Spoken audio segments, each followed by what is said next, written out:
Here is what Manitobans saw on a traffic webcam this week during that vicious winter storm. And this is 18-year-old Eileen Eagle Bears and her horse, Mr. Smudge. Eagle Bears lives in southwest Manitoba, and this is how they are linked. She realized a truck driver was stranded during the storm, so she poured a thermos of coffee and hopped on her horse, Mr. Smudge, to make the 5-kilometer trek.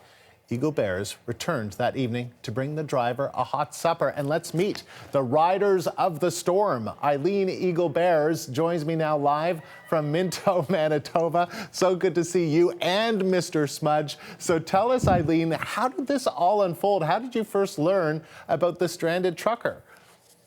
Monday night, my mom and I were watching the Manitoba 511 road cams. And we noticed that a truck driver had been stuck on the north side of the number 10 highway.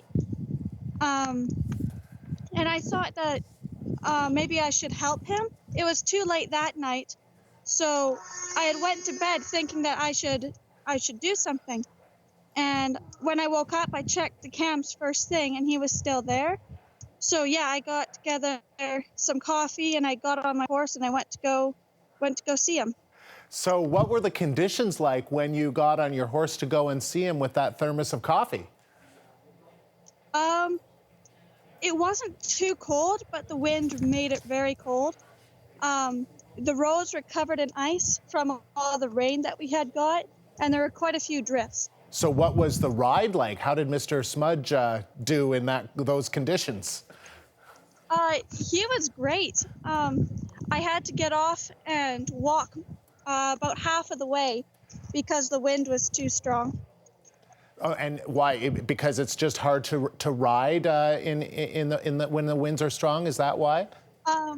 Yes. The wind was blowing us around, and with the ice on the road, it could have been bad. It could have been dangerous for both of you, right? Where you both could have slipped and fallen on the ice. Okay, I understand now. So when you got to the truck, and what did the driver do when he saw you and Mr. Smudge approaching his truck? Well, he was actually sleeping when I got there. I woke him up when I knocked on his truck door. And what did he say?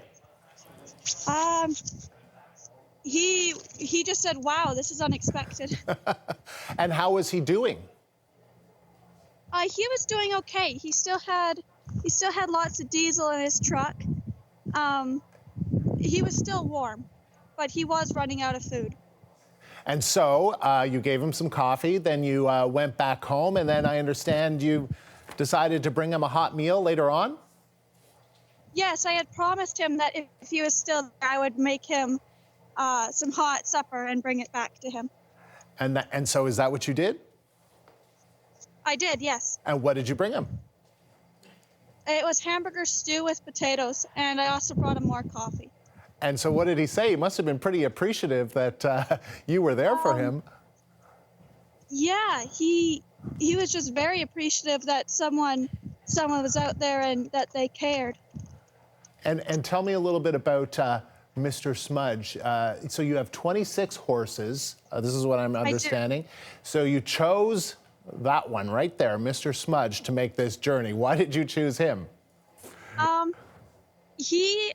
I have a lot of trust in this horse. I knew that if I took him, I would get there and back safe. Well, he is an absolute beautiful horse. How does he and how do you feel about all this attention?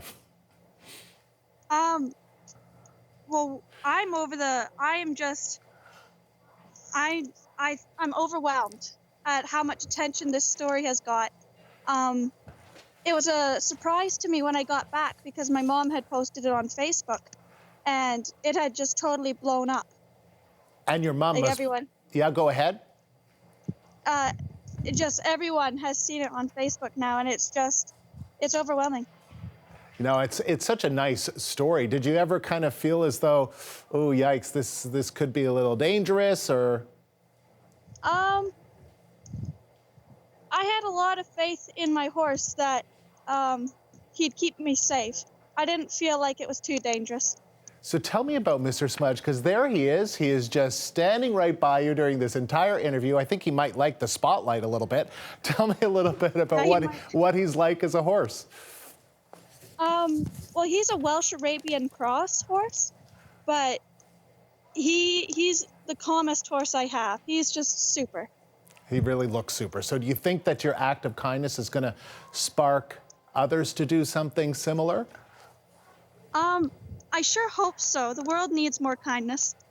Now, did you show some kindness to Mr. Smudge? Did he get anything extra for his valiant efforts with you? Yeah, he got extra feed last night and carrots. And I bet he appreciated it. Are they all gone? Yeah. They're all gone. All right. Well, Eileen, it was a real pleasure speaking with you today. Thank you very much. And Mr. Smudge, a big thank you to you too. Welcome. Thank you. Thank you.